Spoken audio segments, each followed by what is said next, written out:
think Mike has made his way around, but I want to introduce for everyone in the room Mike Broughton, who is our new Deputy City Manager. So, welcome, Mike.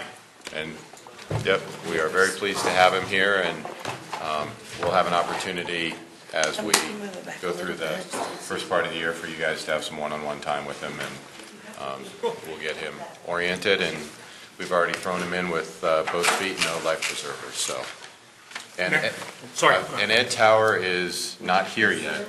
So instead of trying to have to talk to you, I do not have anything. And Ann's not here. And Ann's not here yet because she's going to be here at 6:15 to 6:30. So is Denise ready? They're setting her up. They're wiring her as we speak. So we'll start with Denise and then Jerry. Mayor, I just want to remind everybody, make sure they, including our guests, to speak into the mics direct, because these are directional mics.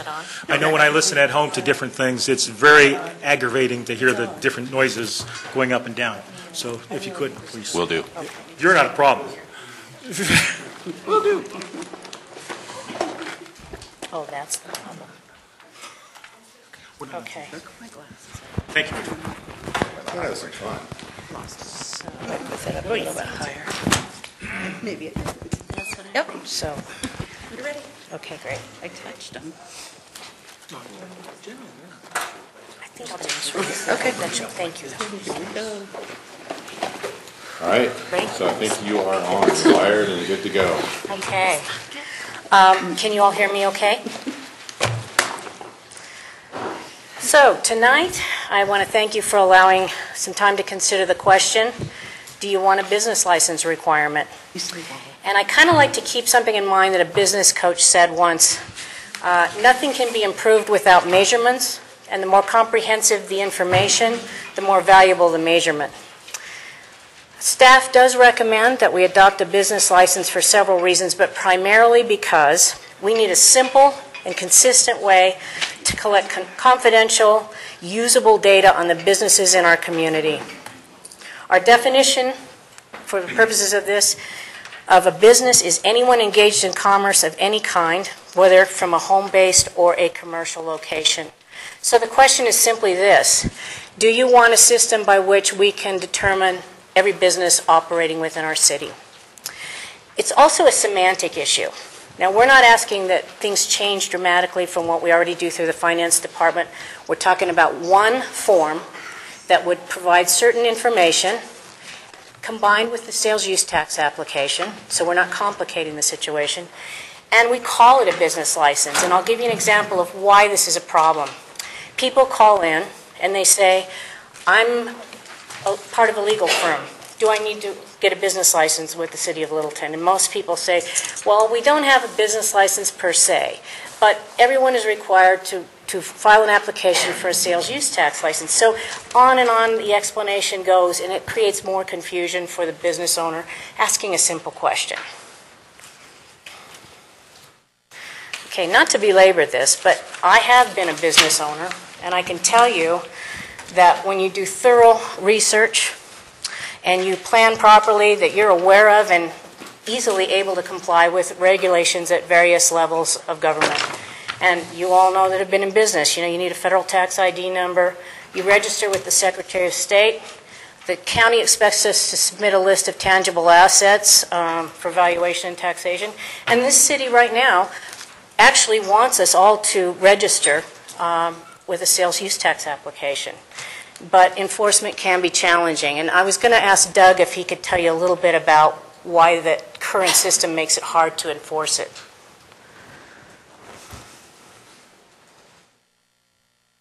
Doug Farman, Finance Director. We do have a little bit of code clarification to make sometimes, because the code is not as clear as we'd like it to be as far as requiring a sales and use tax license for all businesses, not just the businesses that sell goods at retail. But when somebody does ask if there's a requirement, we do inform them that there is a license requirement for all businesses. And the reason that it is difficult to enforce, obviously, is because we don't know exactly how many businesses are out there. We don't know which ones are in existence and where they are located. And the other one is that we don't have staffing to go out and try to locate all these businesses and try to enforce a license requirement. It's just right now that that's just not a high priority to try to track down all these businesses. So that would be another reason why we would like to know exactly how many businesses are in existence in the city. Thank you. One thing to note, and I could be corrected here, but when I was registering my business, I felt like every level of registration helped differentiate me and my partner from the business entity. And so the more places you're registered as that entity, technically there's a better way to mitigate personal liability if there's an issue with your business. So it's a valid thing to say, well, why do we want to burden the business owner with another form? And again, we're talking about one form, adding just another bit of information to the existing form and calling it something that is more intuitive. Businesses like Citizens receive services at all levels, including at the city, and those services cost money. And we do need to be able to find all businesses to provide the services that my department can provide to help those businesses grow. Data collected actually allows the city to make more informed decisions affecting our businesses. And I can tell you from my former position, Jefferson County and our cities had never had a very comprehensive database, and we actually went out and bought it. And you wouldn't believe the number of things that we could determine. We could determine the number of industries in any given area, employment growth, employment declines, revenue increases, revenue decreases. There's just a lot of power in that information. The other piece of this is that equality is created when all businesses are clear about having to have a business license, rather than people just assuming I'm a service-based business, therefore I don't create a sales tax liability, therefore I don't have to register with the city. There are a couple of things, and I wanted to ask Joanne just to give you a couple of examples that she's experienced with businesses in terms of equity and when they call in and ask for information. No. You got to get in front of the mic. That's right. And Council, we're back on video too. Apologize, I don't know the rules. Okay. We've had business owners call and say, I just found out the guy down the street is not registered with the city, he's not paying taxes, blah, blah, blah. How come y'all didn't know that? We've had people call to verify that a business is registered in the city prior to doing business with them, particularly those who have internet sales as well as in-house sales. And if they're not registered, or if it's a service business, I can't, and we don't already have them in the database, I can't confirm they're here. And when I explain that, they're why don't you know who all your businesses are? And those are two of the main problems we've had in that regard. Okay, some of the pros for having a business license process. It clearly defines our community's expectation of the steps needed for a business owner to open a business in our city. And again, I don't want to stress this too many times, it helps clear up the confusion about who needs to register. Everyone needs a business license, everyone's clear. And then it provides another early opportunity for my department to engage those businesses and tell them about our resources and keep an ongoing communication with them. Now, technically, and if you look at our City Council Business Development Outreach Policy, it specifically states that businesses must be physically based within the city and registered with the tax department for us to provide resources to them. So there is a myriad of businesses that are not registered with the city because they don't think they qualify for sales use tax reporting that we can't help because they're not registered here. And an example, again, is a professional services company. They may think, oh, we don't have to collect or pay sales use tax, therefore we don't need to register. They call us and say, could we get some help? Data, analyzing our competitors and so forth. We can't help them until they come upstairs and register. So I've worked with hundreds of businesses, and a very small percentage of them don't like compliance. But what I've found is that those who don't want to adhere to the various levels of compliance and understand their interactions with the cities, counties, state, and so forth, whether by design or a lack of knowledge, they have a tendency to fail. They get caught up somewhere because they're not following everything they have to do to comply. Again, this top thing is an example of some of the data that we purchased in my former position, and it is so useful. It can be manipulated in terms of classifying industries and revenue streams and things like that. Home-based businesses, this is another issue for us. Home-based businesses don't naturally intuit that they would have to register with the city because most of them are consulting companies. But if we have this consistent communication about what we're trying to do here, we can pull in home-based businesses, outreach to them. They are usually poised for success because they're operating with low overhead. We want to help them grow so that they move into commercial spaces, hire employees, generate greater revenues. But if we can't get them to register, we can't find them to do that. So some examples of what business data can help us do is we can identify industry trends, growth and decline in revenues, employee numbers, saturation, gaps. Those kinds of things are all things we can extract from an Excel sheet. We can identify depressed areas that might benefit from proactive assistance, grants, or industry-specific education. All of the partners in Jeffco used to come to me and say, we want to identify if this particular area in this city is distressed in terms of business, and we could give them that information. Then they could use that information to apply for grants. Again, a lot of people are very confused about sales use tax and what do I have to do here? What do I have to comply with? And the use tax is the most interesting piece to me because a lot of people are pretty clear about sales tax. We have one-time use tax. We have general use tax. I don't know too many people that are absolutely clear on use tax. But an example is that Lakewood has a business registration, and we've identified all these businesses in Lakewood, including home-based businesses. And then they can outreach to those businesses and invite them in for sales use tax classes, and they've created a spreadsheet that has all the calculations that facilitates their use tax reporting. So again, you've pulled them in, they know what the business resources are, they have these tools to comply. It's just another way to get in touch with them. Some opportunities when you're dealing with use tax is that conceivably we could come up with a program that would allow a small business to show us that they had purchased X number of dollars worth of goods and services in the city of Littleton, and then we could say in that subsequent year, we'll forgive your use tax obligation. So that would be an incentive for them to go ahead and comply or to buy goods and services in the city. The other thing is that use tax abatements, it's a very popular inquiry right now from businesses looking to locate here. Are we willing to abate use taxes, either general or one time? So it's just something to consider.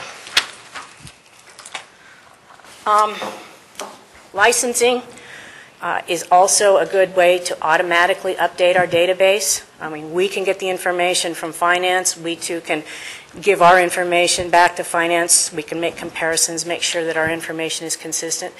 And to date, we actually have to go out, just like the assessor's office, and knock on doors, look at signs to identify whether we have businesses in our database. And I was going to let Joanne talk about one more thing about how you had to go out and look for businesses. It takes quite a while to drive through different areas of the city, even though it wouldn't seem that way, because when you get into a business building, you have to go inside. You know, they don't have all the business posted outside on the marquees, and so you go in and knock on doors, and it's just a really, and they say, what do you do? You know, I go in and ask, we don't know about you. Are you registered with the city, et cetera? I'm interrupting them. They think we're kind of dumb because we didn't know they were there. I don't know how they thought we'd know since they didn't register. It's not a good Some of the entree. buildings are not very comfortable to be in, and I've kind of quit going to those unless there's another person with me. And that is more of a, from a regulatory standpoint, oh, we didn't know you were here. It's not a good engagement versus if we knew about them ahead of time, then our engagement can be, oh, we see this is the kind of business you're in. These are the things we can do to help you, specifically help you. Also, if we had a consistent way of collecting this information, we can share that appropriate information with callers and with other departments. Fire and police, and Glenn, you might say something about code enforcement. You've had some issues with that in terms of people calling, haven't you? I'll speak cool.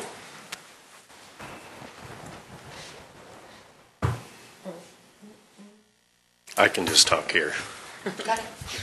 Well, one of the things we found is it's much easier to deal with somebody who wants to locate and not have appropriate zoning. It's much easier to hit them early versus when they move into a facility and they set up shop. And now we have a zoning issue. That's a much more difficult situation. So if we can at least make sure folks are going in the appropriate zoning area, it just makes our job a whole lot easier as well. And we also, from a code or a building code standpoint, certain uses have certain building code requirements, whether it's a restaurant or a beauty shop, they all have specific requirements. And we can at least start helping them at that point locate in the right place. But code enforcement's a big one. If we can catch them early and steer them in a more appropriately zoned area, that's a whole lot easier than after the fact trying to clean up a mess if somebody's in the wrong place. So. Thank you. And this is also one of the things that we're going to kind of design is protocols for communicating this information. It's not going to come in one place and stick. We're going to share that information in ways that is going to be beneficial to each department and also, more importantly, the business community. So there was a concern that this might be a deterrent to business. I know that everybody worries about regulation and how it's going to impact businesses that choose to locate someplace, but I was saying to myself, businesses locate here in Littleton because it's a good place to do business, and a simple business license isn't going to discourage that. And I was happy to go ahead and look at the business survey, because if you take a look at this particular slide here, we asked them what has made them choose to operate in Littleton. If you look at the percentages, it's close to their home, small town atmosphere, quality of life, and so on. Then you get down here to this 8% that they have tried to do business here because of the assistance we give small and medium-sized businesses. That number can go up dramatically if we can easily identify early on who's coming in to do business here. And that leads me to this. These were the biggest challenges on the survey for running a business here. And everything that's highlighted there are things that my department can do wonders with. We can help them with the high cost of doing business, inadequate sales, marketing costs, competition on the internet. Any of these things, once we find them and engage them, we can help them on an ongoing basis with this. I also wanted you to take a look at this. When it was presented last time, we looked at the lower end. But if you look at what they're saying here, are these following problems, are these problems for business in Littleton? 60% said that government regulation was not a problem or a minor problem, and 62% said that local fees being high is not a problem or a minor problem. Okay, so I don't want to get sticky about the fees here because as far as we're concerned, the most important piece here is that we get a business license going. But as long as we're talking about it, we do recommend a fee. And it can be structured however you want. It can be an amount that you think is fair. Because generally speaking, people adjust to a fee better when something has been adopted than if you try to interject it later. And when I interviewed different people in different departments of other cities that had a business license but no fee, they all regretted not doing that because it's problematic now to go ahead and introduce a fee. So the modest fee could cover some of the costs of the administration. You know, it's not huge. We don't have to charge a giant amount. But one thing Joanne suggested that I really liked was that if we charge a fee, one of the things we can promise is that upon closure, notification of closure, or that they've moved from the city, we'll refund that money. So it encourages them to let us know if they're closing or they're moving. And if it's a case of they're moving, then we have a chance to get in there with them and say, how can we keep you here? It's also a way that we can customize a welcome packet for anyone who registers, because we can either create hard copies of our collateral, but I would prefer to go paperless. So when we get this information, we'll have a, if you allow it, we'll have a fillable form. And once it comes in and we get the information, and we can take a look at the particulars that we're asking for, and we can customize the information that we provide to them and engage them in a meeting time. So, just to finish, I wanted to tell you, and this is part of your memo packet, we went out and took a look at what everybody else is doing, and it's not let's jump off a cliff because everybody's jumping off a cliff, but it is kind of enlightening to see that there's only 3 cities in the Denver metro area that don't have a business license requirement. And that's Broomfield and Edgewater and us. Everybody else has at least a business piece as a part of their sales use tax application. And everybody, for the most part, charges something, but here's an interesting thing to note. And this is nothing you have to even consider if you don't want to, but Denver and Inglewood both charge industry fees to do 2 things. I think to discourage undesirable businesses, because the fees go from hundreds of dollars to thousands of dollars depending on, are we talking about an adult bookstore, are we talking about a marijuana shop, what are we talking about? To discourage them, the fees are high, but even if they're not discouraged, then that fee, that industry fee, helps pay for the oversight for those businesses that require inspections or police intervention or whatever. So that's just one thing to consider. There's more than one way to do this if you choose to charge a fee. Once you adopt a license, if you choose to do so, there's a number of different things that we can look into. But speaking as a former business owner, having to just add a little bit more information to that application and knowing very clearly, yes, my city has a business license requirement, would not stop me from doing it, and it wouldn't stymie me if there was a small fee attached to that. Plus, if it's properly communicated and administrated, this is a way to tell businesses, here's why we're doing this, and here's the advantages to you. Here's where we can engage and help you grow your business. So that's it. On that slide where Debbie, talk in the mic. business license. Debbie, you gotta talk in the mic. The business license and sales tax on Arvada, Aurora, and Broomfield, they're all one form. Are they charging a separate fee for the business license and the sales tax license? In the business license fee column, that will tell you if it's a separate fee. So if you see the same fee, it's the same fee because it's one form. So for instance, if you look at Aurora, they charge $36.25, is it? I can't read it, it's so small. Yeah. And that's one fee for both the business license piece of it and the sales tax application. Does that answer that? Peggy? So what is to keep a business from opening anyway, even if you charge a fee? I mean, opening without doing this. And in terms of what Glenn said, opening a place in a zone where it's not allowed. Well, that's a really good point because that occurs right now. Part of this is the marketing of it and the communication of it. The fact that we'll be able to say on the website, if you're opening a business in Littleton, there is a business license requirement. Click here for the online application. Click here if you want to schedule a meeting with the Economic Development Department. We can help walk you through any of the hurdles. So, and we just had an experience like that today. We met with a business that asked for that. So isn't there a way to help people with some information online without charging fees? Once you've I'm thinking in certain cases like how to open a business and whatever. There are plenty of books out there. A lot of people don't read them. Some businesses that fail for reasons totally other than the fact they didn't start their business right and set it up right. It's just they don't want to be committed so much time to a business.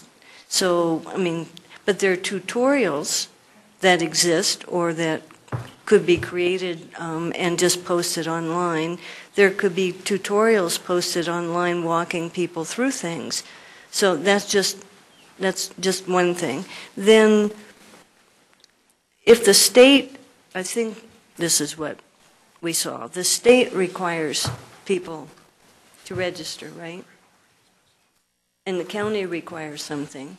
are those databases, well, at least the state, is the state database It's not up to date, not up to date? and it costs money to order it, I believe. So if theirs isn't up to date, that must mean people must not have registered? Some people fly under the radar with everybody until they're caught. Usually they're punished with a huge fee or something else. If the rules are explicit and you break them, there has to be a penalty for breaking them to be able to enforce them. Okay, I'll have more to say later, but I want to hear what other people say. Well, Peggy, may I address the fee part of it? Rather than focus on the fees, because I understand the concern about that, we really prefer that we talk about the license, the advantage of the license itself, and the fee discussion can happen later. We already do offer a number of different things online to benefit businesses, including our business education that we do. But what we want to do is engage them.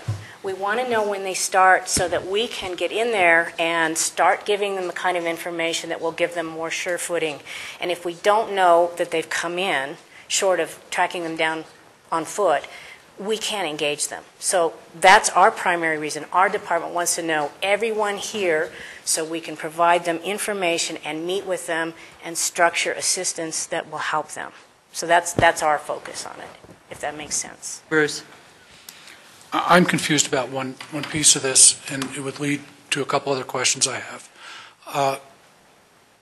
Do I understand that by ordinance, every business operating in the city of Littleton must apply for a sales use tax now? They're supposed to. Well, okay. Why would we pass a business license requirement and then expect any greater degree of voluntary compliance to that than we already have with what exists today? Let me just give you an example, because this happens all the time. People call the city. Depending on who they're talking to, they say, do I need to have a business license? We don't have a business license. And the people who are answering on the phone say, no, we don't have a business license in Littleton. And they go, great, thanks, and they hang up. I've run into these businesses over and over. Okay, well, let me just follow up then. That's what they're used to hearing, not sales and use tax. I think you've got some great ideas about what we would do in the future to assist businesses if we were aware that they were here and they were interested in the help that we offer. But I'm not sure we're defining the problem that we're trying to solve by having a sales or having a business license. We might have other solutions. I think we're not adequately defining our problem and then suggesting an alternative that solves it. So I'm not getting the connection. But I do want to say that for those folks who don't get confused by whatever process we currently have, who do what they're supposed to as far as enrolling, we have a great opportunity to provide all those things that you've talked about with them. And I would think that there's nothing holding us back from doing those kinds of things. So the discussion of all the things that we can do and the ways in which we can help, I don't think is hinged to whether someone has a business license. Right now, there are two different issues, in my opinion. Well, and part of the problem is that this is, like I say, it's a semantic issue. It's relatively seamless. So let's say we adopted this tonight, and the next person that calls says, if I open a business in Littleton, do I need to fill out a business license application? Our answer is yes. And that's one form, and that captures them for the sales use tax portion of it. And it gives us a little bit more information, nothing huge, but a little bit more information that we can put in a database and compare side by side. So I don't even think people would feel the pain of it. And if you choose not to charge a fee, they're probably not even going to notice. It's just going to be going forward. Now, do we have a renewal process on the sales use tax as it stands? It's one time? It might be valuable to look at that, whether or not we try to engage them maybe every 2 years. That's what a lot of people do. Just say, we need you to fill out a new application to continue your license, whether we charge for it or not. And then we can gather that additional information and just tell them it is now a business license. But I can tell you from a user standpoint, if I called Lakewood and I said, do I need a business license, I would be much clearer on, yes, you do, and here's what it includes. Then, well, do you sell goods and services? Are you a consulting business? Well, if you're consulting, then you're subject to use tax. You don't have to pay sales tax. You see what I'm saying? It's more of a semantic issue than anything else. Council. Jerry? So, years ago, we did the small, or the home-based businesses. Charlie was in here. I think Charlie was a part of one of your programs, wasn't it, back then, or the city's program, and it died on the vine almost. Of course, it was sunshine after 3 years. Jim, I think were you on council then? Do you remember the program I'm talking about? But it was maybe 10 years ago, maybe. But one business signed up. So now we're going to expect other businesses to sign up for this program, well, right now, and this is a question for Joanne, how many businesses do we have, or how large is the database we have now? I can't tell you exactly. It's probably around 2,100, 2,200. 2,200. And that's done without licenses. And I'm sorry? And that's done without licensing at this point? Some are not licensed because they've never registered and they've never been required to. We just can't work for them. I guess I'm surprised that we only have 2,100 in there.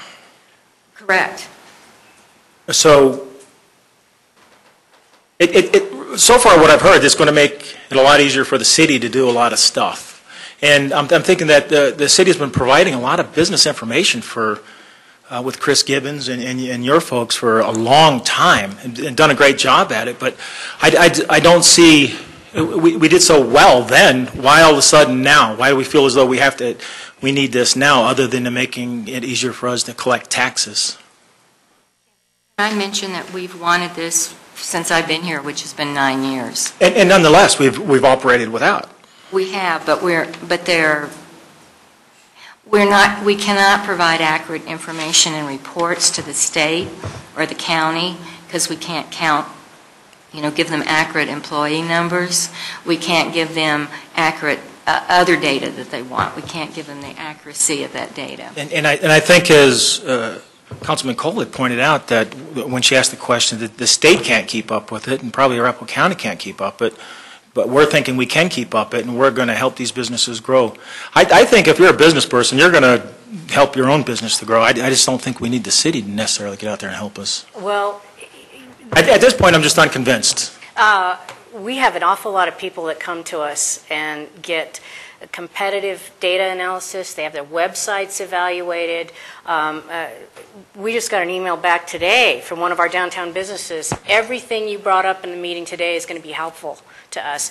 We walk them to the different departments that they needed to go to accomplish what they were trying to accomplish. This is stuff that goes on every day in our department. And we're just saying, if you pull a database of businesses from, say, Esri, it says there's about 2,800 businesses in this city, and our database only has 2,100. That means that there's 700 plus businesses that we're not capturing because either they're choosing not to register with us or they don't know they should. And I'm just saying, intuitively speaking, saying if you do business here, everyone has a business license, and that includes your sales use tax obligation. It's not some equivocation on the phone. Do you sell goods and services? Do you buy all your goods in the city? You know, it's just a hard thing to explain to people. Business owners, I think, would be much clearer if they knew it was a business license. And nothing's really going to change. We're just going to add a few more fields. Bruce? I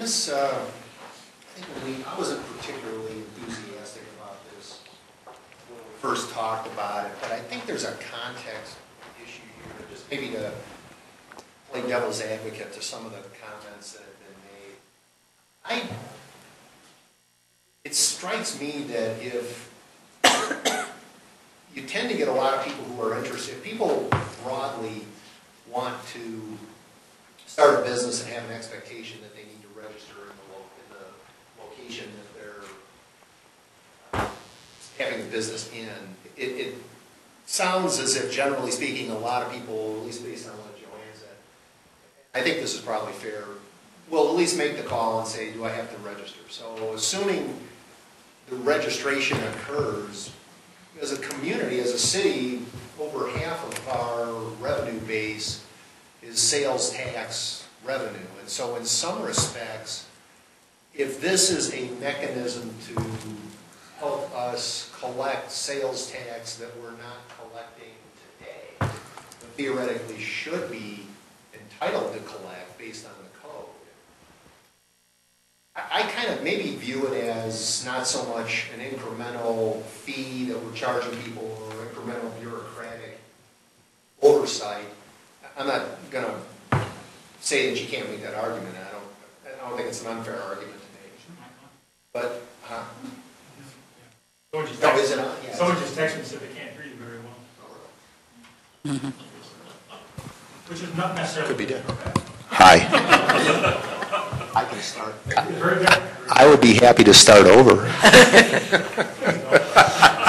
All right, so yeah, you'll have to just take it on faith. But so for the sake of an argument, if it's basically helping us collect what we're theoretically entitled to collect now, and it sort of serves as a funneling mechanism to make sure we've got that contact, you can sell it as an economic development tool or whatnot, but I think if we get economic development out of it, if you guys get the opportunity to email people with all the services, I mean, we did the web redesign in part to make it easier for people to find information about the city and to help market the city.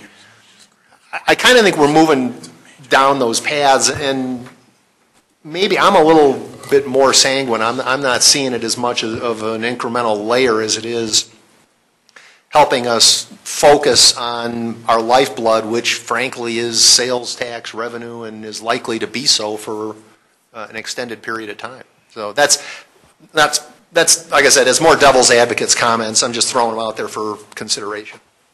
Peggy? Several things. First, a question. How big a business does a business have to be considered a business? They just have to be dealing with people. So this means that teenagers, because there's somebody in my neighborhood, well, he doesn't live in the neighborhood, but he cuts grass in the neighborhood, he and his brothers. One's old enough to drive, and so the last few years, they've been coming around. One's old enough to drive, and one's probably 12. And they come around as a team, and they cut grass, and they get paid good money to cut grass. So they would have to register.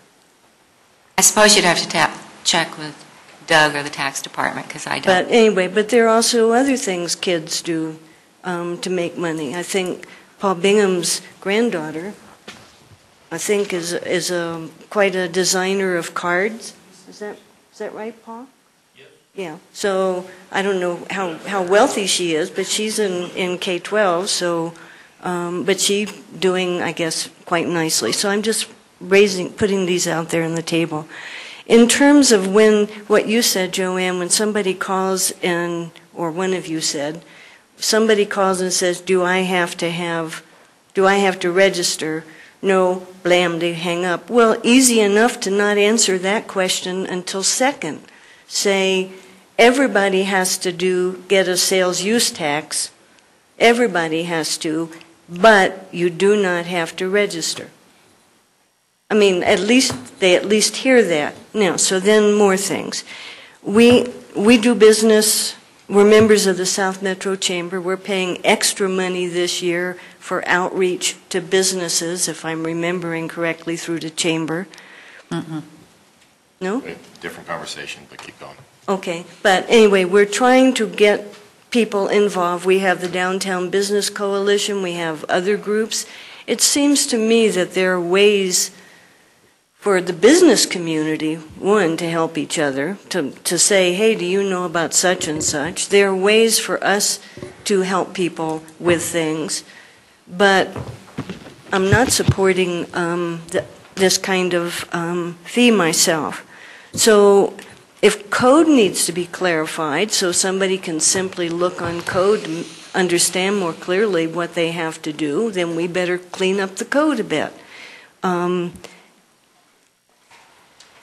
And if we need to, instead of providing free, menu of services to people in terms of looking at their website, whatever, we charge nominal fees for those things. And I say nominal, not making big bucks, but not just providing all that if we don't have the money to do it. And if we really provide that, the word, and it helps people, the word gets out and people do come.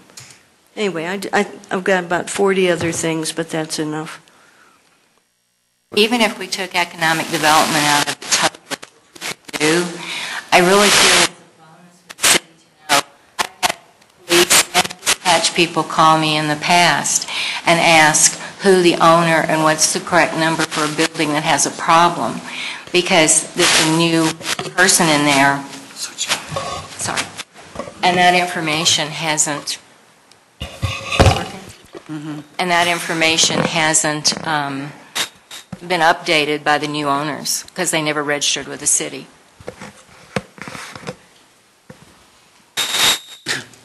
Debbie?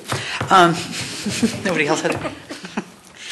I have some concerns and maybe I'm just not getting it. If somebody, on a number of different levels, if somebody calls the city and says, do I need to do a business tax or a business license, and they say no, click, hang up, and they go away, that's a training issue for me. That's where whoever answers the phone is told, you don't tell them no, this is what you tell them. Yes, they do need a sales tax license, and they need to come in and they use tax. And that stops that problem, I would think. Doug, a quick question for you. How many sales tax and use tax license do we have? We have about 4,500 that are filers on a regular basis, and we have some special event taxpayers as well, probably about 1,000 of those that are just periodic special event people. Okay. And then a quick question for Denise. What is the additional information you would require on a business license versus what we already asked for on a sales tax, use tax form? Hang on just a second. I apologize. We actually took a look at that. We looked at the current form. We would probably add more types of entities to include nonprofit, government, for-profit, different entities. We would ask them. So let me get this straight. On our sales tax, use tax, we don't clarify whether they're a nonprofit or not at this point? No. Well, they would probably check corporation, but it would be nice for us to have that delineation, because most nonprofits are corporations, but not all corporations are nonprofits, if you see what I'm saying. It's just Nonprofits aren't going to be, they're not going to be subject to sales. But if they are subject to use tax, though. So, okay. Anyway, go ahead. And some nonprofits are liable for sales tax. 501c3s are, and you have to go through the exemption process. Right. Some of them would be. But we would ask for them to estimate their number of full-time employees, the number of part-time employees, and just estimate their annual revenues, and ask for some specific information, primarily for the fire and police department, on-site manager information, because if something occurs in that business during the evening or when they're closed, then we would know who the police and fire department has to get in touch with, and that would be updated whatever period of time, every 2 years or whatever we chose to do here. Ask them if they're a franchise operation or an independent operation.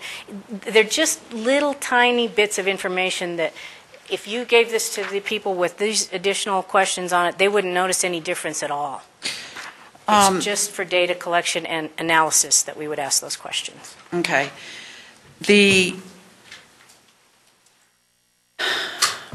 couple of comments. One is, I think the slide that impressed me most was how you showed, based on the business survey response, the different issues that businesses said that they felt they were not getting city service, that they were not getting the help that this would provide that help. Right. So I thought that was not something I had thought about before. But here's where I am a bit like Councilmember Beckman in that I don't know if it almost seems to me as though we have a mechanism that has produced 4,500 pieces of business information. We have a failing mechanism that's only produced 2,100. But right across the hall, there's one that's produced 4,500. Adding a couple of questions to that, I would think, quite honestly, that having the information about the nonprofit would be beneficial to the sales tax and use tax anyway. So I'm not quite sure why that isn't on there. I think that the number of employees, and that's information that when you do outreach to these businesses, that's a good way to get that information from them. I don't know that there needs to be a separate license or form for that or question line. Annual revenues, you should have some indication from the sales tax for those that do produce the sales tax. So I guess where I'm headed with this is that it seems as though we have a requirement for businesses to sign up for a sales use tax. We have 4,500 of them. We're not using that information, and we should. At the very least, it should be used for you guys to be able to make those phone calls, because I know the phone numbers and the addresses are on there because I'm registered and I've gotten phone calls and mail. So, and not because I don't pay my taxes. They call you on your birthday. But that would then give you an opportunity to call them and introduce yourself and ask some of these questions. So I kind of see that would be its own fix. Then the other part of it is, and I've heard this a couple of times when we talked about it before, and it was in your information here, and it was here again tonight, the fire and the police department information. That, to me, is no reason to ask somebody to do a business license so that we can have information to protect their business in terms of the fire and police information. If they're required to do this, then there needs to be a box on there that says important information for emergency services, and then they disclose whatever emergency services needs for that, and then that can be shared that way. I just think it seems to me like we're collecting a great deal of information. We're calling it a sales and use tax form, but it's, to try to call it something else, add a fee to it, and add other questions that should probably be done with a personal contact. Am I missing something, or am I? Well, just to address the thing about asking about employees, one of the most difficult things to collect is that kind of information. And I mean, it exists at levels, but to pull it into an internal database is mind-blowing. It just doesn't happen. So we're looking for a baseline. When a business comes in and they're starting, here's their baseline. This is the number of employees that they currently have. These are their estimated annual revenues. Then 2 years from now, they renew this, and let's not get stuck on the fee. They renew the business license, and they update that information. Then we can say in 2 years, they've grown this number of employees, they have grown this number in revenues. And yeah, we could do some brain-damaging calculations with sales tax information, but a lot of it can be gained more straightforward with these questions at the beginning. But what is preventing you from getting that list of 4,500 and putting together a program of phone calling or sending out postcards and asking for that information so that we can provide some of the great marketing services we do provide, which I agree is a huge benefit to opening a business in Littleton, and a lot of businesses don't know about it, and getting that information out is a good idea. But I feel like we have what we need. We need to be the ones that act on it. Well, and then let me ask you one quick question. I understand what you're saying, and I pretty much agree with what you're saying. If everything remained the same, with the exception of our adding a few more fields of information, and we don't even talk about fees, but we just called it a business license simply because it's more intuitive, then would your objections fade?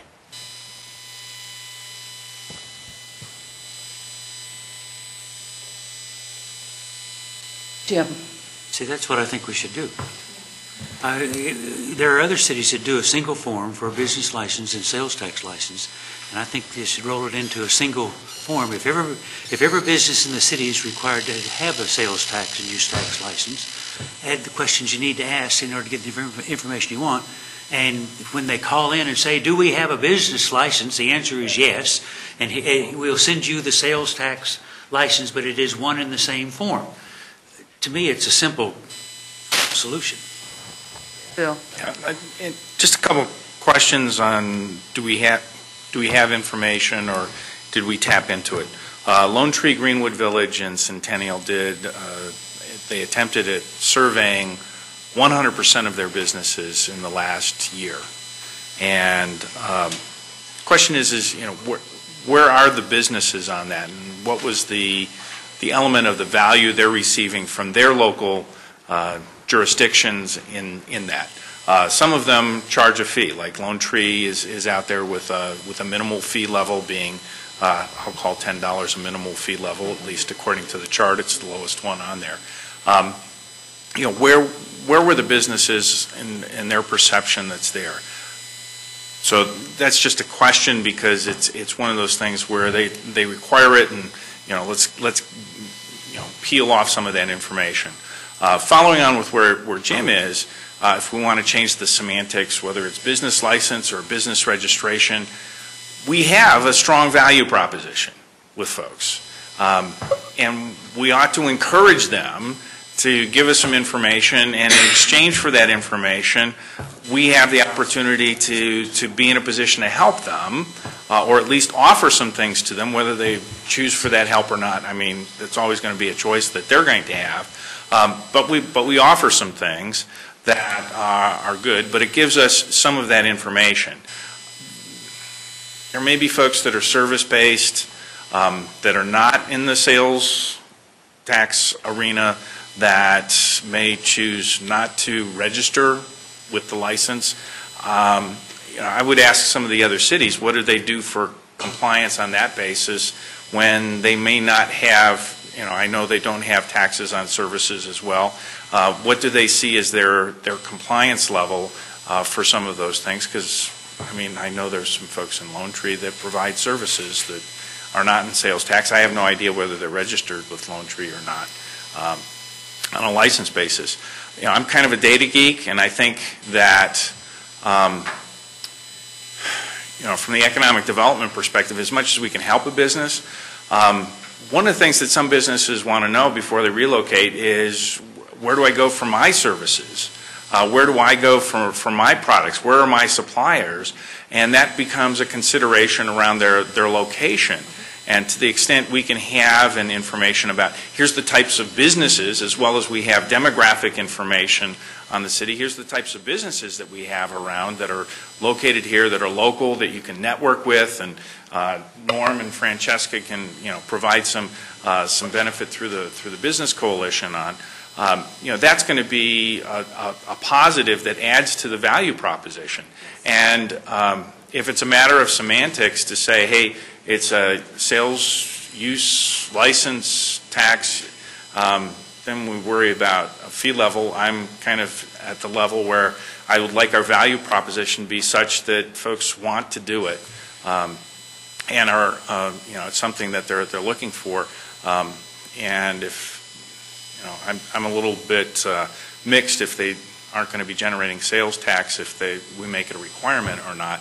Although I would like to make it so enticing to be part of the membership that's here, and it gives us a chance to kind of validate where their location is in the city and some of those things. But I think we get some benefit. But if Denise, what you're saying is it's an element of semantics, call it whatever it needs to be.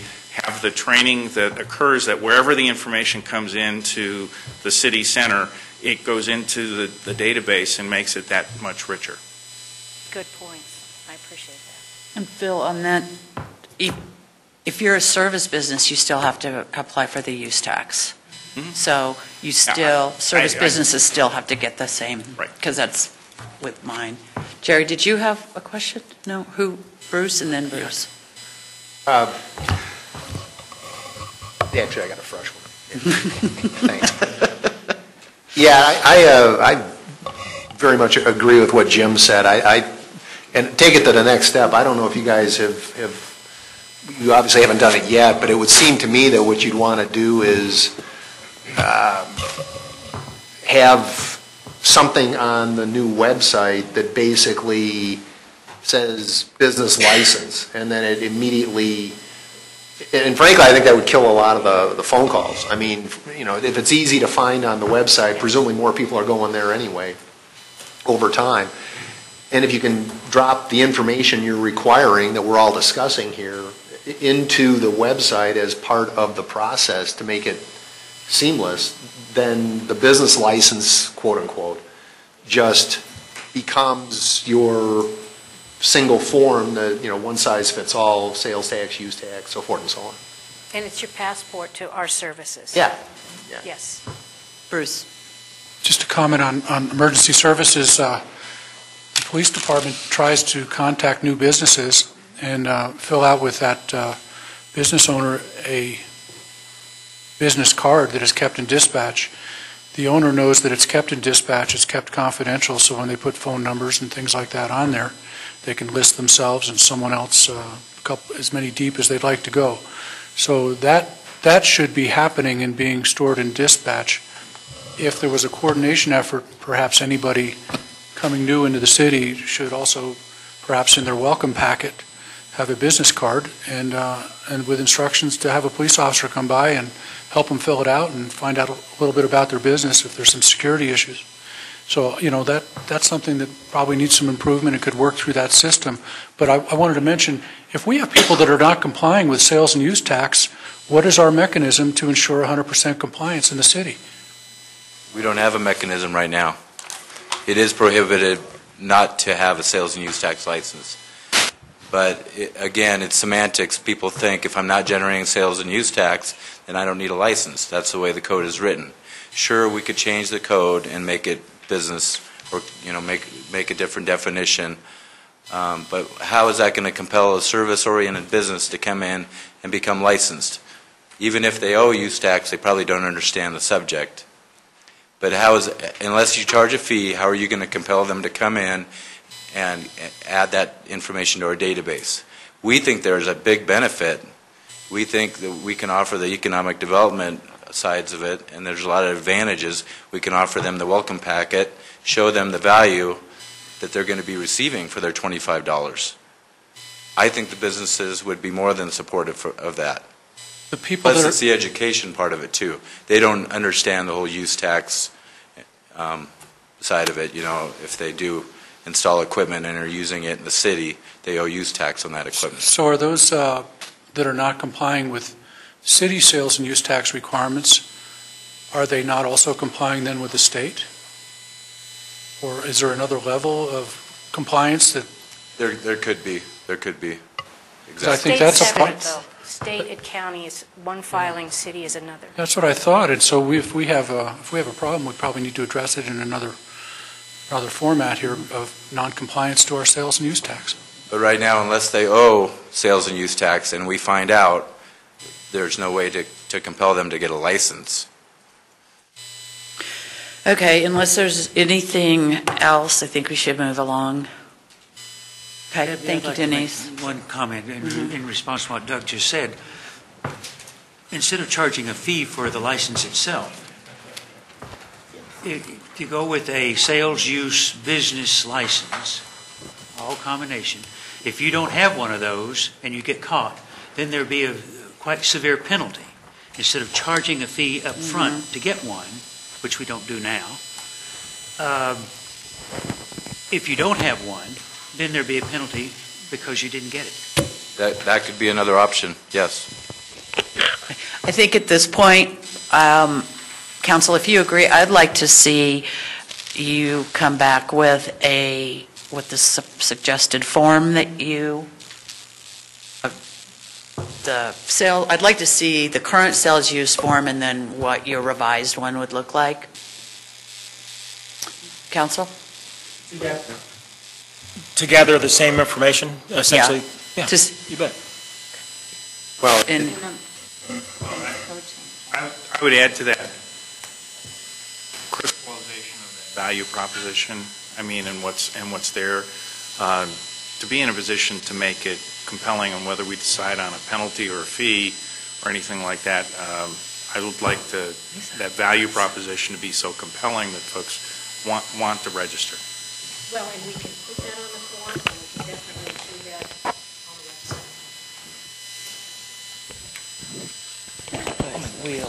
website. I think that what staff is also asking is for some clarification in the code, regardless of whether there's a fee associated, that we do feel we need to clarify the code. So there is a proposed code change that would be coming forward. With respect to who's responsible for clarifying the responsibility of what a business. The code clearly applies to all businesses, as the mayor has pointed out, but we would like the code to read as a business license as opposed to just a sales and use tax license. Okay. So two things are coming. The code change would be the council approval, and then the forms would be for your information, but nothing that we think council needs to actually adopt. No, and the reason I want to see the forms, and if council doesn't agree, then we don't need to do it, but I think if we're going to decide that we're going to change the code and call it something different, I'd like to see what it starts to look like, because at this point, I'm not completely convinced that what we've got isn't working.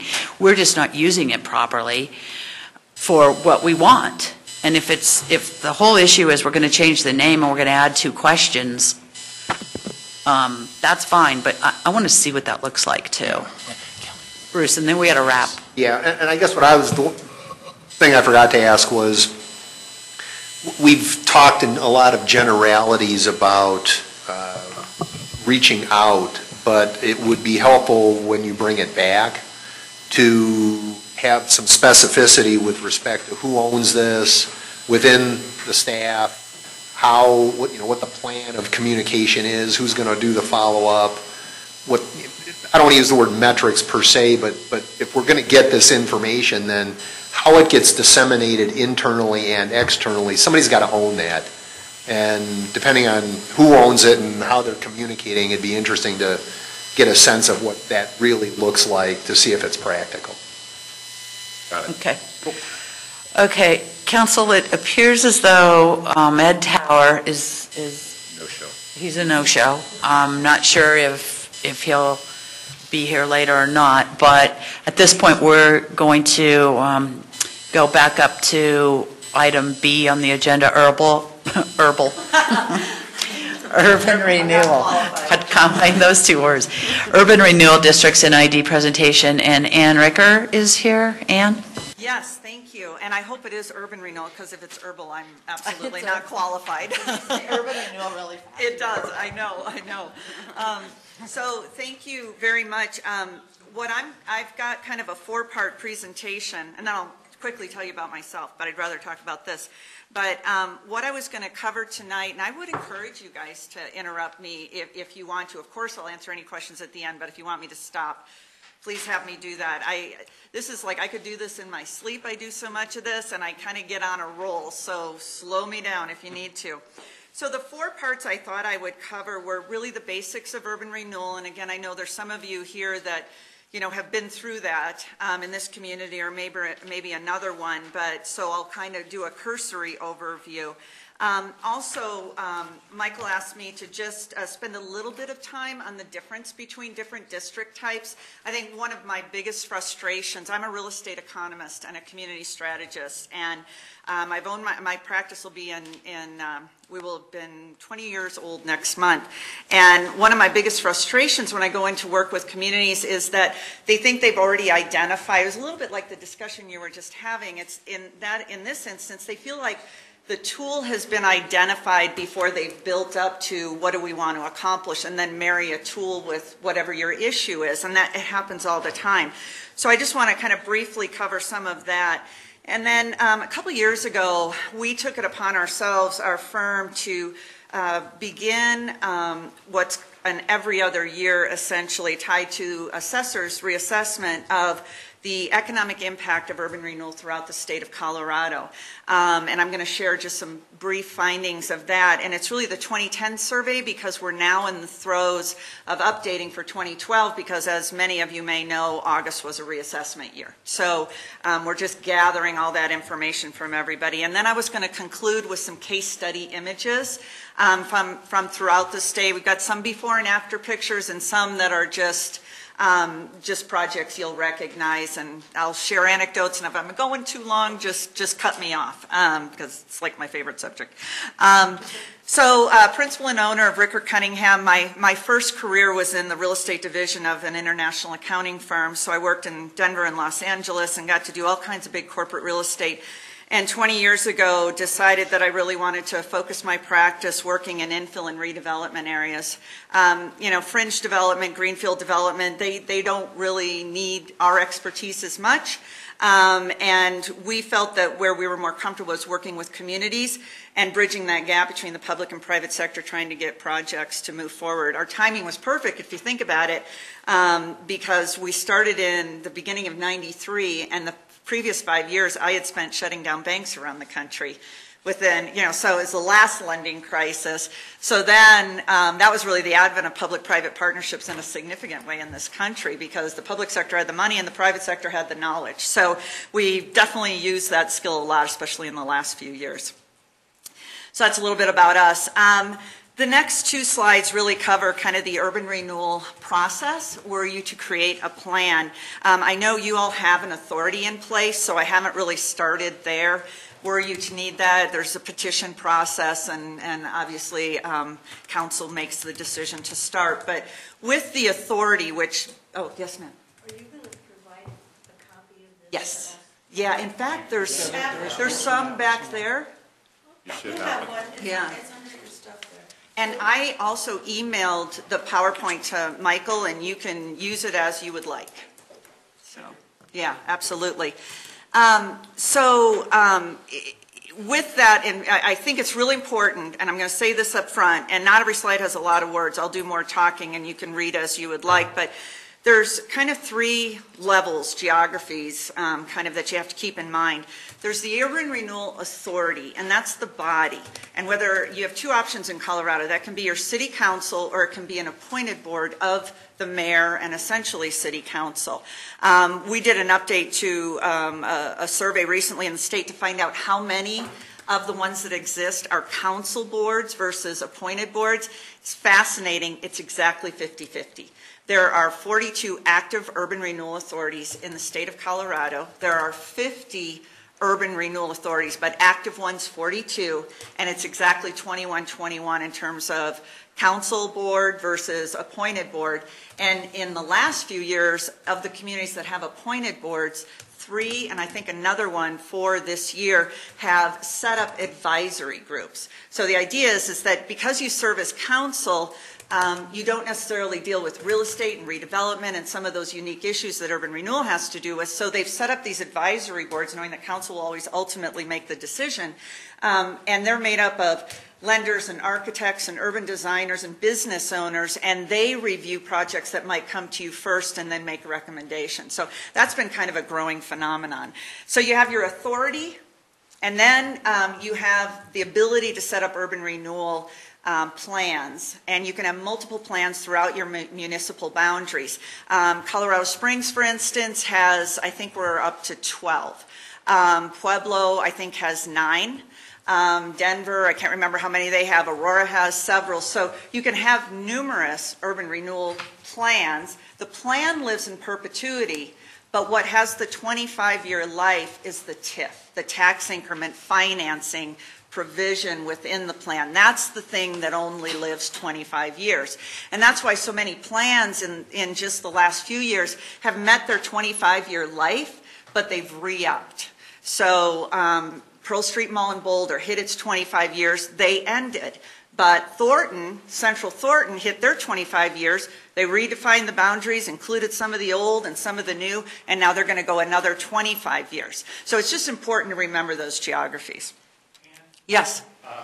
Will you cover the advantages or disadvantages or alternatives between the council and appointed? I will. I will. In fact, I'll answer it now if you want. It's so funny. There's... just to step back just for 1 second and then answer that, I have what I joke about is in the state of Colorado, you've got about 5 or 6 very, very busy urban renewal attorneys. I mean, there's many, many more. And then I always tease them, because I've worked with all of them, that I have my continuum of urban renewal attorneys from aggressive to conservative. And this person will remain nameless, but there's the one that sits down at the conservative end. He and I were making a presentation recently, and that same question came up, and somebody said, well, how do you feel about it? And I said, personally, I like the appointed board better, but I completely understand the decision when the decision's made that it be a council board. And it's usually tied to taxpayer dollars, decision-making. Ultimately, council's going to sign off on some of these reimbursement agreements, whatever that might be. So I understand that. But because of who I am and the way I work and how efficiently things need to work, I like the appointed board because I know ultimately council's going to do that final sign off. I just think so much can be done over here before it gets to council and that they can bring you informed decisions. But in that meeting, this other attorney, before I could get it out of my mouth because he knew how I felt, he goes, well, I only believe in the council appointed board. So it's kind of interesting. So again, my bias very quickly is just that I've worked on hundreds of redevelopment projects, not all that have gotten built, many that have gotten built, and I've had the great fortune of working with incredibly thoughtful people that have been appointed to these urban renewal boards. I guess I'm just lucky. I haven't met or worked with people that have abused this resource. I am sure it's out there. I just have been lucky. And there's so much thinking that goes in, and they bring those unique perspectives that only they can have, that only a lender of projects can have, that only an owner of property in a downtown versus a fringe can really understand how much more challenging that is. And I just think it's just this fabulous perspective that can then come to council who makes this decision in the context of a much broader perspective of the whole community. How does this fit within this big thing that we really have to care about, which is the whole city? And that's the other thing. I just don't believe, and you can get mad at me, but as smart as you guys are, I just don't believe that you can take your council hat off and then your attorney can say, okay, now we're in the urban renewal meeting, and you put your urban renewal hat on, and that you're just all about that. I have kids, and I always say it's like asking a parent to love one of their kids more than another. I just don't think you can do that. So when you have people appointed to just that task, to just love that thing and advocate for that, and then bring it to you to make the best decision for the whole, I think it works the best. Thank you. So, okay, so basically what we do is I'll just say but we work with you to identify this area that you think you might want to create this urban renewal plan area in. There's lots of consideration. Who are the property owners? Many times communities will automatically take out residential because they just don't even want that fear factor. I mean, this really is a commercial investment, financial resource.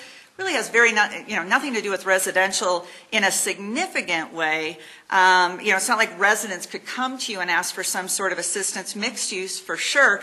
But when it does include residential areas, it's nice because they're in the boundaries, the financial resources that come out of it could be used for street improvements and safety issues and sidewalks and all of that. So there are reasons to, but there's lots of thought that goes into why do we want to redevelop an area and how do we define the boundaries.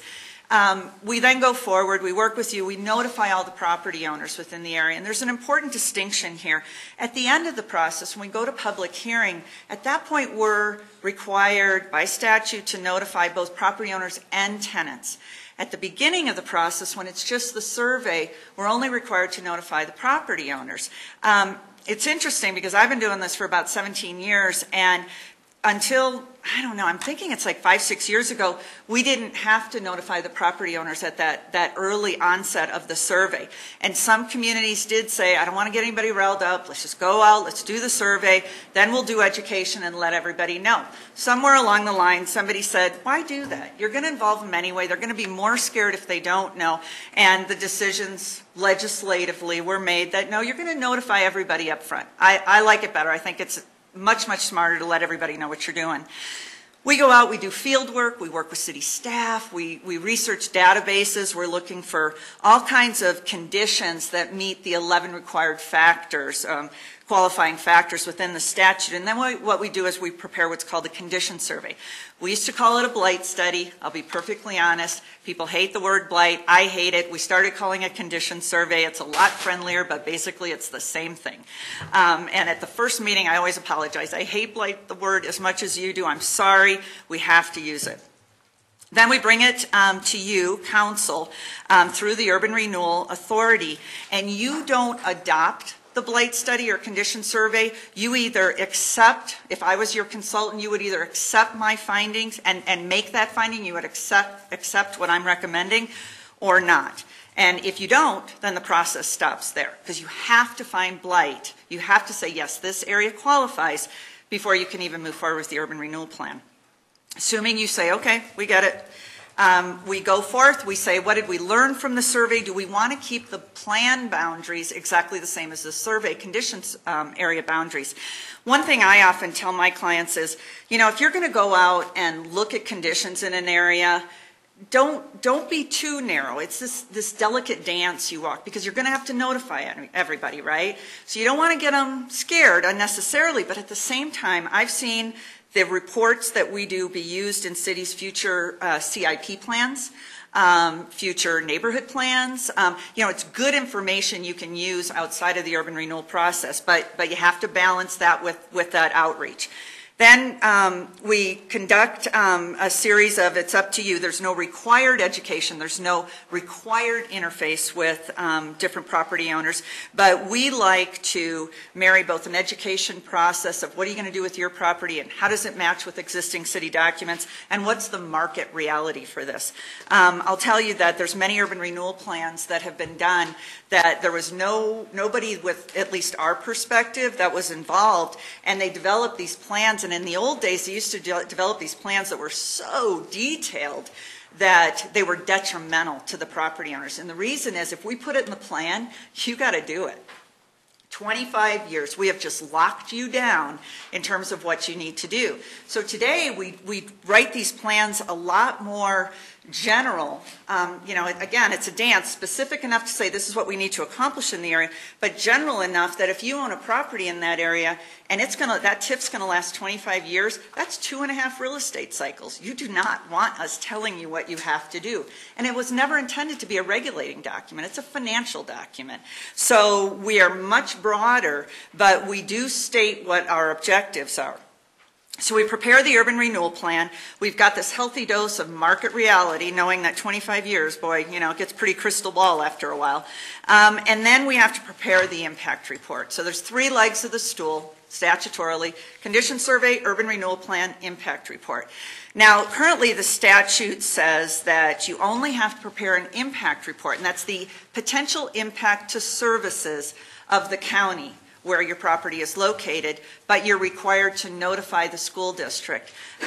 One thing we've kind of pushed over the last few years, and many of our clients have said, yeah, we like this, and it's in the spirit of let's all talk about this. We've said, go ahead and prepare an impact report for every taxing entity in the area. Do it for the fire district, do it for the library district, do it for the rec district. Because ultimately, if this effort leads to the failure of any of those other critical elements in your community, you haven't really succeeded. So talk about it up front and try and have a real discussion about numbers. And if you need to enter into a revenue sharing agreement because there's going to be a negative impact on one of those groups, start that dialogue today. And there are so many examples, successful examples of how we've done that. So this can be a fabulous tool. And I'll tell you, I have the benefit of just having been in a meeting 2 days ago with a community that'll remain nameless. And as much criticism as there's been of urban renewal, especially from the school district perspective. You know, y'all hear, oh, urban renewal, oh my gosh, it's the death knell of schools, and you're taking all this money from the schools. And then if any of you followed that dialogue, you know that to date, the state of Colorado backfills schools if there's any kind of negative impact, the goal being that if a kid in Rifle gets X number of education dollars and a kid in Cherry Creek gets this many, they want it to be even, okay? And urban renewal is one factor in that equation. So they've always backfilled, but the real discussion is that in the last few years we've had budgetary issues at the state, and will they always be able to? Well, they'd be breaking the law if they didn't, because we have a law that requires that they do, but you can have a law and if you don't have the resources. I mean, that's truly the discussion. But this meeting I was in a couple days ago, the city manager in this community needs urban renewal to fund some early infrastructure to basically get the market kick-started. This plan's been in place for 15 years, can't afford the infrastructure up front, looked at the Metro District model to fund it, on and on. There's still a big gap. So he went to the school district, and I'll tell you, it's a school district you've heard about that's really suffered in the last few years, and he said, what if we do this?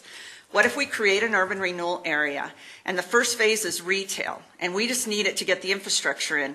When the second phase starts, and that's residential, and it's apartments, which don't technically generate a lot of school children, we'll stop the TIF there. We'll stop and you get everything. So it allowed them to participate up front to get the project going, but now they're actually going to have a student population that they wouldn't have otherwise, and there's no negative impact. They've sped up the market, they've brought in resources, so it's this incredible partnership. And so they went from being a very negative to being a positive. And without that, there's nothing.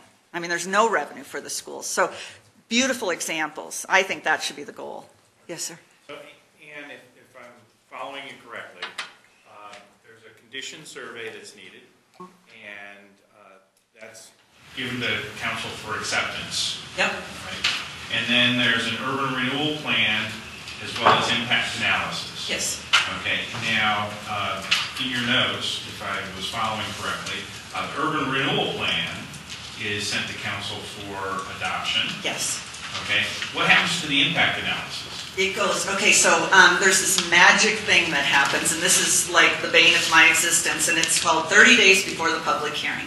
And 30 days before the public hearing, I have to have in your hands the impact report, and your mayor and city manager, whoever you decide, carries, you can send it, but it's not very nice, but you carry that report to the county commissioners, and the clerk certifies that they've received it, and the board has 30 days to respond in writing if they disagree with the conclusions. If I say there's no impact or limited impact, they have 30 days to respond in writing that they think there is. And sometimes they will literally send you a letter on the 29th day. And then you will be in this awkward position of saying, we agree, we don't agree, there's no time to negotiate, we'll extend, we'll delay the public hearing. I mean, then it's all politics at that point, how you decide to deal with that. So it's literally that. Also, it has to appear in the newspaper of general circulation as certified. You know, you probably you pass a resolution at the beginning of the year, this will be our paper of circulation, it has to appear there 30 days prior. Property owners and tenants have to have a notification in their hands 30 days prior, and all 3 documents have to be in the city clerk's office 30 days prior. So essentially the operative side of the impact analysis as far as the real operative component, other folks can scream and yell about it, but it goes to the county commissioners? It does. And, you know, the fact is, and, you know, I hate saying this, they can hate it all day long, and you can still go forward and adopt your plan. And if they truly object, and then you can get into an arbitration period after the public hearing, and then you bring in different people and you staff that. That's where Castle Pines was headed. I don't know if any of you followed that a couple years ago, where they were creating one. They adopted their plan, but then there was an argument from the county, and they were moving forward with arbitration, and then ultimately the citizens rose up, and I won't tell you all the dirty laundry, but there was a lot of misinformation out there, and ultimately they retracted it. Basically, it went away. Sir. If you could just repeat then the special districts and in the fire district or whatever. Yeah. Where are they in this process right now? In this process, statutorily, they are not required to receive notice. They're not required to receive an impact report. Politically, most communities at least alert them. Some do right at the onset of the condition survey, and they just say, we're going in this direction. We know you're in this area. This is just a friendly heads up. Others will say, come on in. We don't have anything to share with you yet, but we just want you to know, and let's have a good dialogue. And then others, in some of those districts will just say, great, thank you very much. Others will say, can you just share some numbers with me? I mean, honestly, my recommendation, and I say that without knowing, because you could be the most forthright city council in the world, and that impact or that taxing entity could not have, for some reason, been straightforward with you, and then you have to decide, which rules you play with, and it might just be the statute and what the statute requires, and that's okay. So, just they're kind of over here right now, but for the school district. Yes, sir.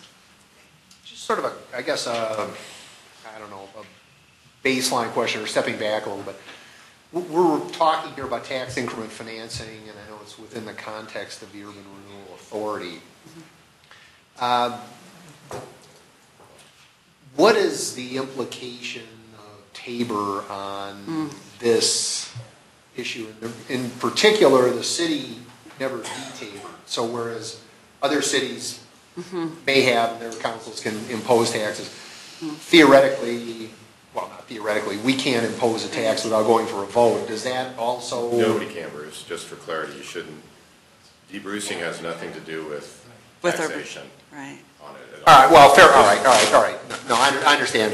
Okay. You're right about that. Don't want to say that kind of thing out loud. But I do understand your question, which is how does Tabor enter into the urban renewal? And so this is where I say, and the city manager always looks at me like, wow, that is so why you're not a city manager. I always say if I was a city manager, I would make my whole city urban renewal because it's not subject to Tabor. I know. And then, he looks at me like, are you whacked? Because, So, I mean, just think about that, though. But I will tell you that 2 communities we've worked in, small communities, did essentially make their entire communities urban renewal. But they were small. One was a mountain community, and one was Glendale. And we did that in 2004. So, and, no offense to Glendale, because they've done incredible things. But at that time, you could argue from block to block that they had some serious problems. So essentially, the Urban Renewal Authority, whether it be appointed or council, has the latitude to do the tax increment financing directly. Absolutely, they do. And I've yet to, though, write a plan that didn't involve city council at some level. I mean, not to make the process so onerous that you're not accomplishing what you want to, and that's what you have to be careful of. That's why, I say as much good work that can be done and then brought to you to make good decisions, that's the best scenario. Can you talk about scale? You mentioned the Glendale and the entire community. What's the small side of this? Small version of an urban renewal area.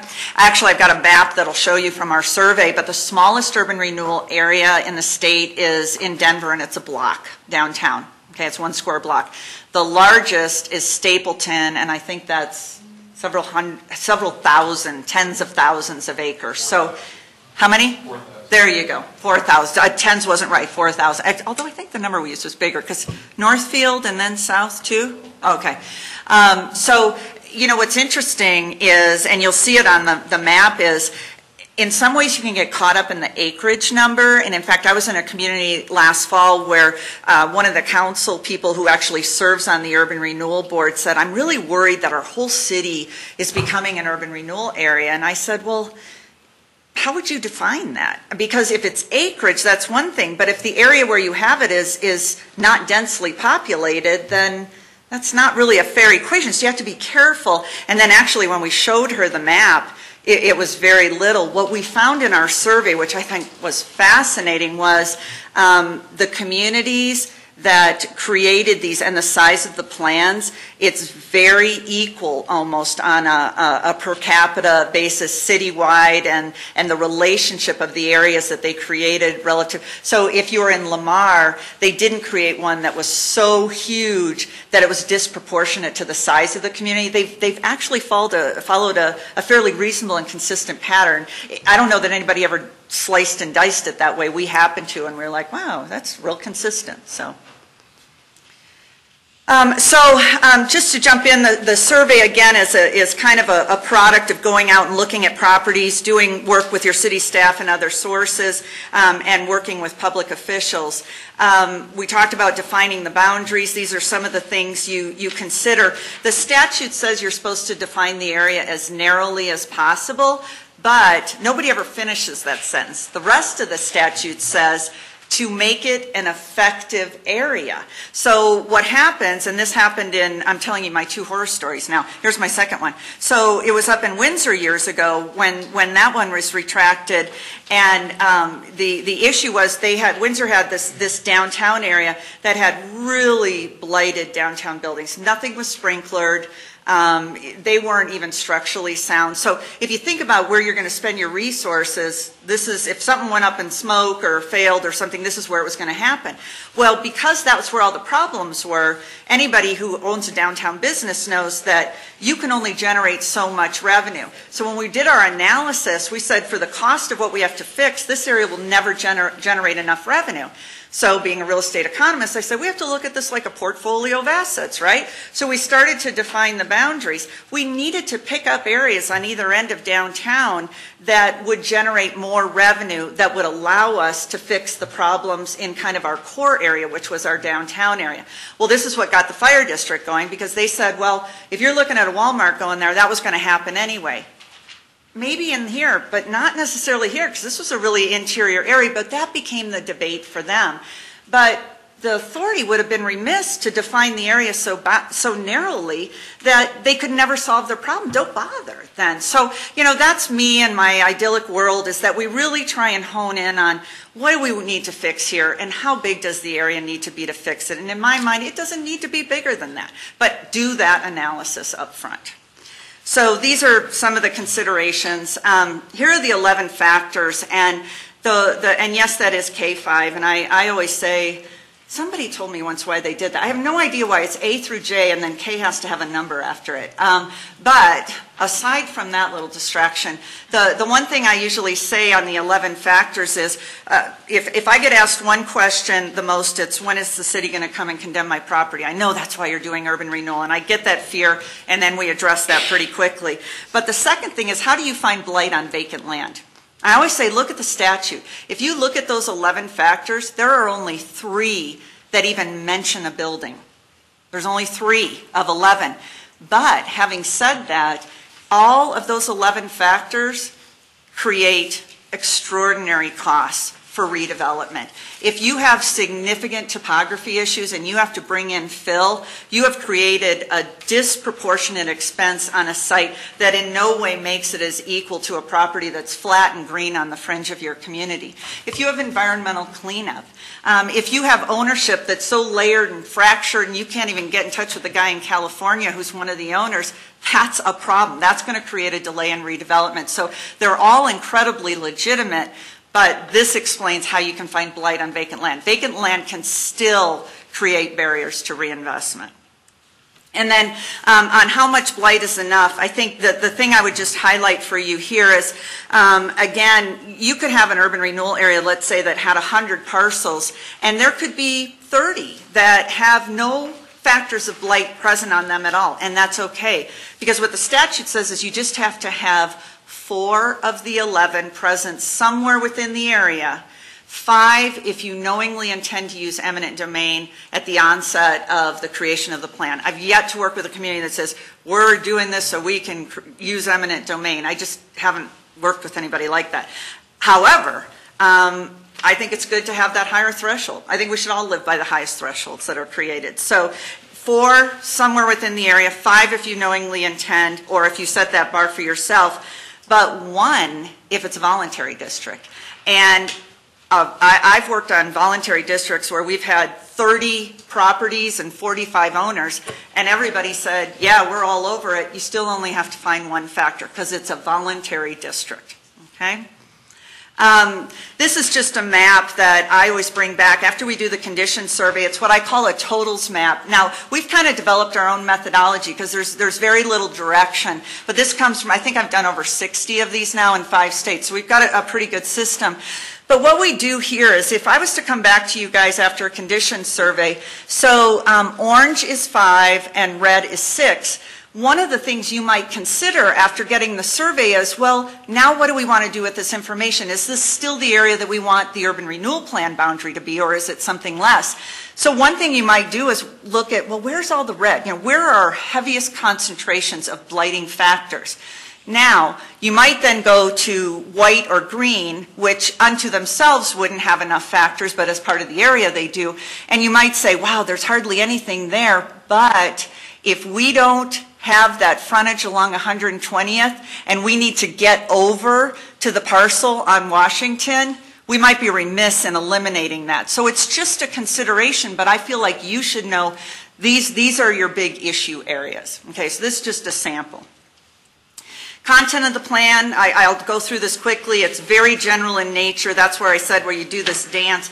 I think the most important bullet here is the last one, that this is not a regulating document. This is more than a policy document. It's truly a financing document. It just makes the possibility of collecting tax increment and making that available to assist in redevelopment possible. I never, ever, ever, ever recommend that you put design standards or design recommendations in your urban renewal plan. Bless you. That should be a supplemental document for all the reasons I said earlier. In 10 years, brick facades and non-plank walls might be horrible. It might be a horrible idea. So why would you lock yourselves in that way? Roles and responsibilities. The only thing I really say here, and it's a little bit what we were talking about, the slide after this is how do those roles and responsibilities compare to the authorities. But I think one thing I always call to people's attention here is I almost hate the fact that it's called an urban renewal plan, because when you say plan, what that means to planners is, you know, something like a comp plan or a corridor plan or a neighborhood plan or those things that they're very heavily involved in, as your planning commission is. Unique to urban renewal plans, planning commission plays this freakishly small role. Now, it's not to say they can't play a bigger role, but the only thing they get to opine on when you're going through that approval process is within that magic 30-day period, they only get to say, you don't even have to pass a resolution, but they need to pass a recommendation on to council is this plan consistent with the existing comprehensive plan? That's all. So sometimes they'll go off and take the platform to talk about, you know, urban renewal, and, you know, they can do that. But their recommendation to council can only be related to whether it's consistent with your comp plan. Now, sometimes I'll come into a community and they'll say, well, we're going to update our comp plan next year. Does it make sense to do the urban renewal plan? I put a clause in every urban renewal plan that says, and all future amendments. So you don't have to worry about spending a bunch of money and then having to go back and redo your urban renewal plan, okay? And could I yes. just take a step back? Uh-huh. The one that had the map on it, yes. and you talked about map considerations or area considerations, I mean, is it possible to have a discontinuous? You have to be connected by a right-of-way, and that can include a railroad right-of-way. So if you look at this one, I'm going to step away from the mic. I mean, look at this crazy thing. I mean, this is just a little parcel over here, but it's desperately needed to be included. So we just connected by a right-of-way. We picked up this, where we go clear up here before we even grab any more parcels. Then we've got a big gap before we do that, and then we can connect on that right-of-way. So that's your only requirement in the municipal boundaries and by a right-of-way. How can the dollars be used? The only thing I would say here is some communities, the one I mentioned earlier where they entered into that agreement, they're actually going to use municipal resources in that to front some of the cost of the infrastructure. But you can use, obviously, tax increment dollars to bond against those future revenue streams. And many people have said to me since September 2008, when, you know, if you're in real estate, the whole world changed. Oh, can you even sell those bonds anymore? Well, I can tell you all through the recession, and last year we did, well, in the last 4 years we've done 5 TIF bond issuances. So even through the recession and then since then. So there's still a market for it.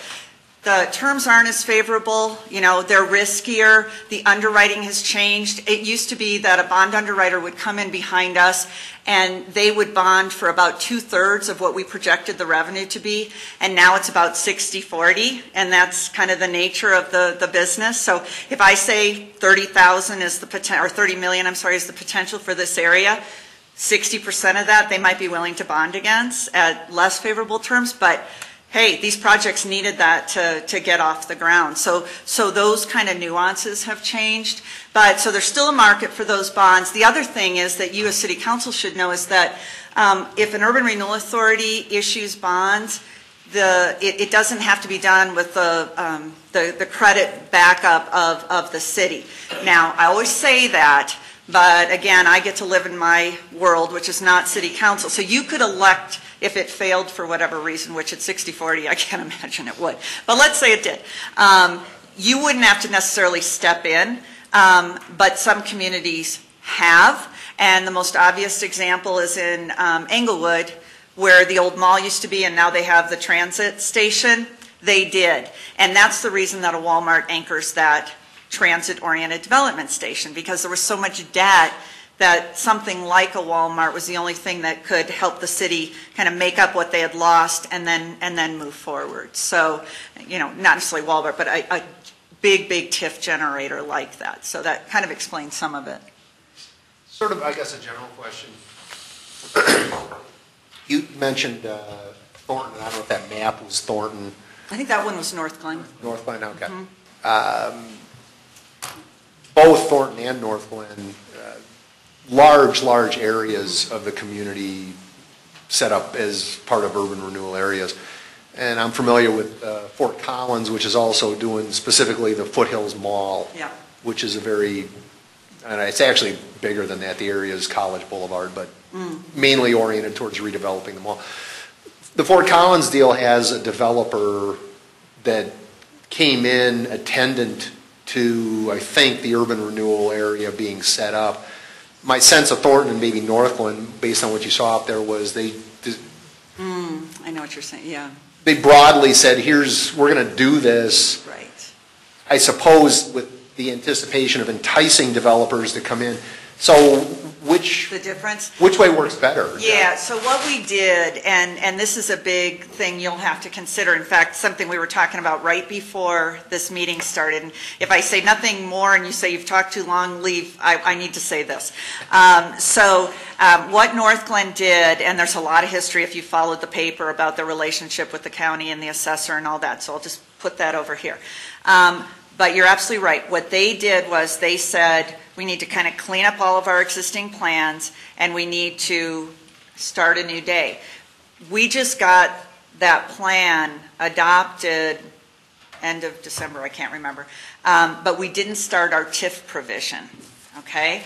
So what they're hoping is that we got the plan in place, but if a developer comes and says, I'm ready to go, we do an amendment to the plan and boom, they start the TIF on a certain, like around his project or her project. So within that area, at the end of the day, we might have 20 TIF districts, all with different clocks. It kind of becomes a nightmare for your city finance people because they have balance sheets. Everyone has a different base and they all go 25 years. But you could argue that that's the most judicious way to do it. And so until that time, the taxing entities continue to collect their revenue, and it's not until you do that amendment and start that TIF clock. Now, where you're vulnerable is that if the law changes, if the statute changes, you could be subject to the new law. So you could have a plan, and let's say during this legislative session, which I will tell you many people are terrified from the view of urban renewal, that it could significantly limit your abilities. You could have a plan, but a TIF provision that has very little teeth in it. And so the way we did it in North Glen, and I'm just throwing this out, and I don't know who your urban renewal attorney is, the way we wrote the North Glen plans, first time I've ever done it, so think about that, first time in 60 plans. We wrote in the plan that if somebody comes forward in the first 3 years, and that was based on what we thought the reasonable life of the condition survey was, how things might change, what projects might come forward, with lots of consideration. We said in the plan, if they come forward in the first 3 years, it will not constitute a major amendment, which would then require do an impact report, go back to the county, blah, blah, blah, blah, blah, you know, kind of starts the process over short of the survey. But in lieu of doing that, we went ahead and did the impact report up front. If we hadn't started the TIF, we could just do the plan, adopt the plan, go on our merry way, don't do the impact reports and all that. We said we're going to do the impact reports now for how we think this area is going to build out. We provided it to the county now, but in return for that, we get to do an amendment to the plan that doesn't constitute a major amendment, thus the impact report. So I caution you by saying I've only done that once, but on my spectrum of urban renewal attorneys, the one I was working with, I put him in the middle. I don't put him aggressive. He was very comfortable doing that, so something to think about. It is often that the developer or project coming will initiate that, though. But it can go either way. I mean, if you argue, and this is a debate they have at the state all the time, is this an economic development tool or is this a community redevelopment tool? And you're always supposed to, the right answer is it's a community redevelopment tool. If it's a community redevelopment tool, then you should be doing this stuff. You should be proactively identifying these areas and playing a role in redeveloping them. Would you, though, would any of these people, would North Glen have done what they did absent some level of input from potential developers, or did they pretty much understand that the things they were identifying were just sort of obvious? Honestly, I've done several, but they're also looking at the market timing and they're also looking at the legislation. I mean, I've done several actually in the last few years where they just said, you know, we don't know of a project, but we're so worried about that this tool really won't be available to us that we're just going to do it. And we're going to lose those 2 years on the clock. We're going to bet against it, but better than waiting and then you have nothing. There's no point in doing it at all. They were willing to lose 2 of 25 years. And in a way, I think, again, without bias, I get that because short of a bond issue, I mean, are you really going to need 25 years? I mean, depending on the size and the area and your problems, all those things need to be considered, but maybe you only need 10, so losing 2 off the front end, maybe that was nothing. So it's just something to consider. So the second way, though, and this has become the more frequent way that TIF has been used, is the reimbursement. And I've done a number of these in the last few years. So the example is, we did one in a community in the southern metro area. A developer was coming in, wanted to do a senior project, couldn't get the numbers to match up because of onerous financing costs. There were blight conditions in the area. He wasn't sure. He knew it was a solid project, but he was worried about his absorption schedule. Maybe it was 2 years instead of 12 months. And he said, I can prove this gap. And so he went to the Urban Renewal Authority, and the Urban Renewal Authority said, okay, you go to your lender, whoever that is, and take this letter with you. And what the letter says is that, like, for instance, any of you have a business and you go to the bank and you get a loan, and you have to have your business plan that says these are my costs and these are my revenues, right? Well, in the developer's business plan, it shows this inability to meet debt service because of all these extraneous costs. And so the revenue portion of meeting his debt service comes from the revenue from his projects, people leasing out, senior people moving in. But he's got a secondary revenue source, which is the TIF reimbursement. So the letter from the Urban Renewal Authority is a financeable promise that says for everything you pay, because you'll be paying it, if you build it, you'll be paying it, you'll be paying taxes, they're going to give that back to you. Can be all. Can be some portion, can be that plus, could be 120%. If you're in an area and it's already generating revenue, and this is a great project and it needs a little more help up front, it can be more than just a one-to-one of what they generate. But whatever it is, you will negotiate that reimbursement agreement after they prove some level of need and benefit. Now, the obvious thing that comes up is people will say, lining the pockets of the developers. Well, again, I guess I've had the good fortune to work with great, judicious people, but by golly, they better prove a need. I mean, and if they prove a need, then the statute steps in and says, but you can only use TIF money for items that create a public benefit. You can't use it for nice furniture and wallpaper and all that. You can use it for a higher and better development. If you say, hey, everything's like this level of development, we need to set the bar higher in this area, yes, but parking, sidewalks, landscaping, enhanced infrastructure, so things that more than just that individual person's going to benefit from. So there are safety nets in place that, and it's up to you to be judicious in your dissemination of those dollars and to really evaluate each application, of course. But there are safety nets in place that would not make that an eventuality at all. Okay? And I'll tell you, interestingly, I was in a community where a guy came in and he didn't necessarily need it, and the attorney on their side said, the statute doesn't say that he has to prove the gap. And I said, no, but reasonableness does. And interestingly, that Urban Renewal Authority, we had taken them through a business planning exercise, and we'd forgotten about it, but we had set out as kind of 4 guidelines that they had come up with before they would ever share any TIF revenue. Thanks. And one of them was must prove need.